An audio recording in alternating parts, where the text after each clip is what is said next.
ಮಹಾರಾಷ್ಟ್ರದ ಸಾತಾರದಲ್ಲಿ ಮೇ 14ರಿಂದ 17ರವರೆಗೆ ನಡೆಯಲಿರುವಂತಹ 52ನೇ ಪುರುಷರ ಹಾಗೂ 4ನೇ ಮಹಿಳಾ ಹಿಂದ್ ಕೇಸರಿ ರಾಷ್ಟ್ರೀಯ ಭಾರತೀಯ ಶೈಲಿಯ ಕುಸ್ತಿ ಚಾಂಪಿಯನ್ಶಿಪ್ 2024-25 ಸಾಲಿನ ಕರ್ನಾಟಕ ರಾಜ್ಯ ತಂಡದ ಆಯ್ಕೆ ಪ್ರಕ್ರಿಯೆಯು ಮೇ 3ರಂದು ಧಾರವಾಡದಲ್ಲಿ ನಡೆಯಲಿದೆ. ಕರ್ನಾಟಕ ರಾಜ್ಯ ಭಾರತೀಯ ಶೈಲಿ ಕುಸ್ತಿ ಸಂಘದ ವತಿಯಿಂದ ಈ ಆಯ್ಕೆ ಪ್ರಕ್ರಿಯೆಯನ್ನು ಹಮ್ಮಿಕೊಳ್ಳಲಾಗಿದ್ದು, ನಗರದ ಕರ್ನಾಟಕ ಕಲಾ ಮಹಾವಿದ್ಯಾಲಯದ ಆವರಣದಲ್ಲಿ ಜರುಗಲಿದೆ ಎಂದು ಸಂಘದ ಅಧ್ಯಕ್ಷ ರತನ್ ಕುಮಾರ್ ಮಠಪತಿ ಪತ್ರಿಕಾಗೋಷ್ಠಿಯಲ್ಲಿ ತಿಳಿಸಿದರು. ಆಯ್ಕೆ ಪ್ರಕ್ರಿಯೆಗಳು ವಿವರ ಈ ರೀತಿಯಾಗಿದ್ದು, ಮೇ 3 ಭಾನುವಾರ, ಸ್ಥಳ ಕರ್ನಾಟಕ ಕಲಾ ಮಹಾವಿದ್ಯಾಲಯ, ಕೆಸಿಡಿ, ಧಾರವಾಡ. ದೇಹ ತೂಕ ತಪಾಸಣೆ ಮುಂಜಾನೆ 10ರಿಂದ ಮಧ್ಯಾಹ್ನ 12 ಗಂಟೆವರೆಗೆ. ಆಯ್ಕೆ ಕುಸ್ತಿಗಳು ಸಂಜೆ 5ರಿಂದ ರಾತ್ರಿ 8 ಗಂಟೆವರೆಗೆ. ತೂಕದ ವಿಭಾಗಗಳು: ಪುರುಷರು 55, 60, 65, 70, 75, 80, 85 ಕೆಜಿ. ಮಹಿಳೆಯರು 48, 52, 56, 62 ಕೆಜಿ. ಹಿಂದೆ ಕೇಸರಿ ಪ್ರಶಸ್ತಿ ಪುರುಷರು 85 ಕೆಜಿ ಇಂದ 140 ಕೆಜಿವರೆಗೆ. ಹಿಂದೆ ಕೇಸರಿ ಪ್ರಶಸ್ತಿ ಮಹಿಳೆಯರು 65 ಕೆಜಿಯಿಂದ 90 ಕೆಜಿವರೆಗೆ. ಕುಸ್ತಿಪಟುಗಳಿಗೆ ಪ್ರಮುಖ ಸೂಚನೆಗಳು: ಸ್ಪರ್ಧಾಳುಗಳು 18 ವರ್ಷ ಮೇಲ್ಪಟ್ಟವರಾಗಿರಬೇಕು. ಒಂದು ವೇಳೆ 18 ವರ್ಷದೊಳಗಿದ್ದರೆ ವೈದ್ಯಕೀಯ ಪ್ರಮಾಣ ಪತ್ರ ಹಾಗೂ ಪಾಲಕರ ಒಪ್ಪಿಗೆ ಪತ್ರ ಕಡ್ಡಾಯ.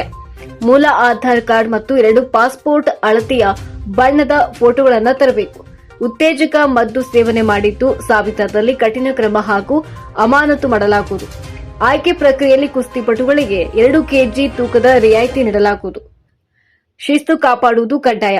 ರಾಜ್ಯದ ಮೂಲೆ ಮೂಲೆಗಳಲ್ಲಿರುವ ಕುಸ್ತಿಪಟುಗಳು, ತರಬೇತುದಾರರು ಮತ್ತು ಸಂಘಟನೆಗಳು ಈ ಅವಕಾಶದ ಸದುಪಯೋಗ ಪಡೆದುಕೊಳ್ಳುವಂತೆ ಮಠಪತಿ ಕೋರಿದ್ದಾರೆ.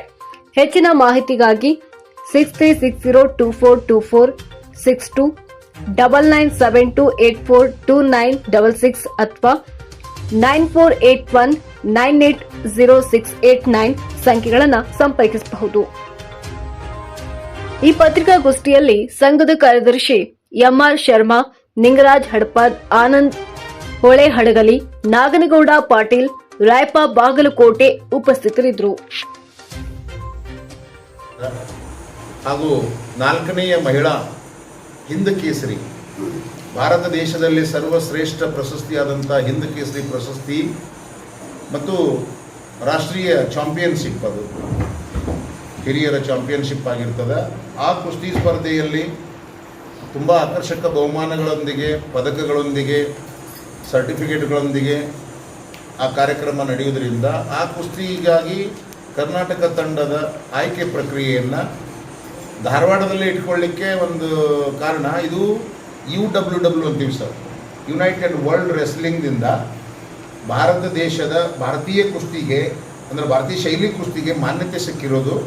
ಅದರ ನಂತರ ನಡೀತಾ ಇರುವ ಪ್ರಥಮ ಒಂದು ನ್ಯಾಷನಲ್ ಚಾಂಪಿಯನ್ಶಿಪ್ ಇದು. ಇಲ್ಲಿವರೆಗೆ ಮಣ್ಣಿನ ಕುಸ್ತಿಗೆ ಜಾಗತಿಕ ಮಟ್ಟದಲ್ಲಿ ಮಾನ್ಯತೆ ಇರಲಿಲ್ಲ. ಪಾಕಿಸ್ತಾನ, ಇರಾನ, ಭಾರತ, ಈ ಭಾರತದಿಂದ ಒಡೆದಂಥ ದೇಶಗಳು ಏನಿದ್ದುವೋ ಅವು ಅಷ್ಟೇ ಮೊದಲು ಮಣ್ಣಿನ ಕುಸ್ತಿ ಆಡಿಕೊಂಡು ಅವ್ರು ಇಲ್ಲಿ ಬರ್ತಿದ್ರು, ಇವರು ಅಲ್ಲಿ ಹೋಗ್ತಿದ್ರು, ನಡೀತಾ ಇತ್ತು.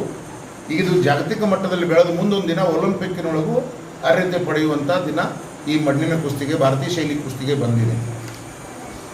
ಅದಕ್ಕಾಗಿ ಇದು ಪ್ರಥಮ ರಾಷ್ಟ್ರ ಮಟ್ಟದ ಕುಸ್ತಿ ಸ್ಪರ್ಧೆ ಆಗಿರೋದ್ರಿಂದ ಈ ಸ್ಪರ್ಧೆ ಆದ ನಂತರ ಈ ತಂಡ ವಿದೇಶಗಳಿಗಾದರೂ ಹೋಗುವಂಥ ಎಲ್ಲ ಲಕ್ಷಣಗಳಿದ್ದಾವೆ. ಅದರ ತಯಾರಿಗಳನ್ನ ನಮ್ಮ ಭಾರತೀಯ ಶೈಲಿ ಕುಸ್ತಿ ಸಂಘ ಮೇಲೆ ಡೆಲ್ಲಿಯಲ್ಲಿ ಇರ್ತಕ್ಕಂಥವರೆಲ್ಲ ಅದರ ಜೊತೆಗೆ ಒಡನಾಟನ ಇಟ್ಟುಕೊಂಡಿದ್ದಾರೆ. ಅದಕ್ಕೆ ಈ ಸ್ಪರ್ಧೆಯಲ್ಲಿ ಕರ್ನಾಟಕ ರಾಜ್ಯದ ಮೂಲೆ ಮೂಲೆ ಇರತಕ್ಕಂಥ ಎಲ್ಲ ಗುರುಗಳಿಗೆ ಮತ್ತು ವಸ್ತಾದರುಗಳಿಗೆ, ಗರಡಿ ಮನೆಯ ಸಂಚಾಲಕರುಗಳಿಗೆ, ಕುಸ್ತಿ ಪ್ರೇಮಿಗಳಿಗೆ, ಪೈಲ್ವಾನರಿಗೆ ಎಲ್ಲರಿಗೂ ತಿಳಿಸಬೇಕಾಗಿದೆ ಈ ವಿಷಯವನ್ನು. ನಮಗೆಲ್ಲ ಭಾಳ ಸಂತಸವಾಗಿದೆ. ಯಾಕಂದರೆ ಭಾರತೀಯ ಕುಸ್ತಿ ಇರೋದು, ಅದರ ನರ್ಸರಿ ಇರೋದು ಮಣ್ಣಿನಲ್ಲಿ. ಅದು ಮಣ್ಣಿನಲ್ಲಿ ಹುಟ್ಟುತ್ತದೆ, ಆಮೇಲೆ ಬೇರೆ ಬೇರೆ ರೂಪ ತಗೊಂಡು ಮ್ಯಾಟ್ ಮೇಲೆ ಹೋಗಿ ಬೇರೆ ಬೇರೆ ಸ್ಪರ್ಧೆಗಳಲ್ಲಿ ಭಾಗವಹಿಸ್ತಾರೆ. ಆದರೆ ಅದು ಹುಟ್ಟುವುದು ಮಣ್ಣಾಗನ ಹುಟ್ಟುತ್ತೈತೆ ನಮ್ಮ ಭಾರತದೊಳಗೆ. ಅದಕ್ಕೆ ಆ ಮಣ್ಣಿನ ಕುಸ್ತಿಗೂ ಒಂದು ಬೆಲೆ ಬಂತು. ಅದಕ್ಕೆ ನಮಗೆಲ್ಲ ಭಾಳ ಸಂತಸವಾಗಿದೆ. ಅದನ್ನು ತಾವು ಪ್ರಚಾರ ಮಾಡಿ ಎಲ್ಲ ಮಕ್ಕಳು ಬಂದು ಭಾಗವಹಿಸಿ ಇದರಲ್ಲಿ ಅರ್ಹತೆ ಪಡೆದು ಆ ಹಿಂದ್ ಕೇಸರಿ ಮತ್ತು ರಾಷ್ಟ್ರೀಯ ಚಾಂಪಿಯನ್ಶಿಪ್ಗಾಗಿ ಸಾತಾರಕ್ಕೆ, ಮಹಾರಾಷ್ಟ್ರಕ್ಕೆ ಹೋಗಲಿಕ್ಕೆ ಅನುವಾಗ್ತದೆ. ನಾವು ವೈಯಕ್ತಿಕವಾಗಿ ಮಾಡೋ ಪ್ರಚಾರ ಆ ಮಟ್ಟಿಗೆ ಆಗೋದಿಲ್ಲ. ಅದಕ್ಕೆ ತಾವೇ ಈ ನಾಡಿನ ಒಂದು ಕಣ್ಣು ಅಂತ